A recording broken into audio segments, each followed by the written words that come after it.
The city was a symphony of neon and rain, a 1940s noir dreamscape that felt both alien and achingly familiar. My name, or the one I wore for this mission, was Susnumber 5. I'm a temporal agent, a ghost from a future they couldn't even imagine, sent here to mend a fracture in the timeline.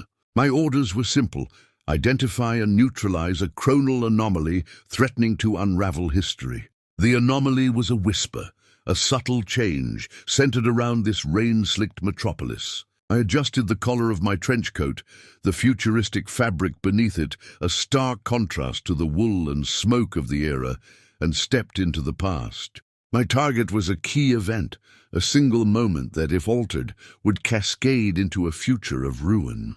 The city didn't know I was its phantom guardian, a detective hunting not a man, but a moment. My investigation led me to the Blue Dahlia, a jazz club shrouded in cigarette haze and melancholic saxophone solos. And that's where I saw her, Evelyn. She stood on stage, bathed in a single spotlight, her voice a velvet ribbon weaving through the smoky air. She was the heart of this era, a beacon of life in a world on the brink of change. The anomaly, my mission, was somehow tied to her. My orders were to observe, to protect the timeline, which meant protecting her. I found myself drawn into her orbit, posing as just another face in the crowd, then as a confidant, a protector. The line between duty and desire blurred with every shared glance, every late-night conversation after her set. I was falling in love, a catastrophic, forbidden emotion for a man who didn't truly exist here. Love is a variable we are trained to eliminate, yet with Evelyn, it became my only constant. The truth, when it came, was colder and crueler than any paradox. The enemy faction wasn't trying to harm Evelyn. They were trying to save her from a minor accident that was supposed to occur. A simple, forgotten event that, in the original timeline, led to a chance meeting that would shape the future for the better. By protecting her, by being in her life, I had become the anomaly. My very presence here was the corruption. To fix the timeline, to save the future I had sworn to protect, I had to do more than just leave. I had to erase myself completely.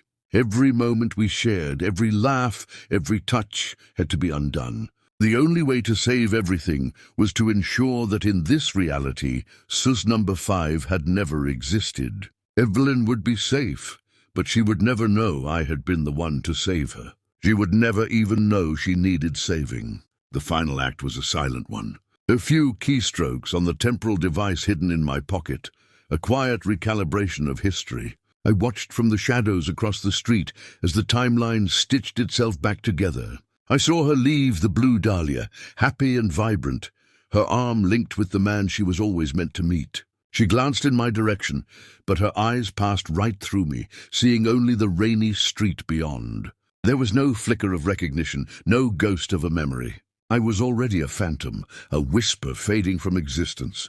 A single bittersweet tear traced a path down my cheek as my form began to dissolve into the temporal stream. It was a sacrifice made for a future she would help build, a love story that would only ever be remembered by a ghost in time.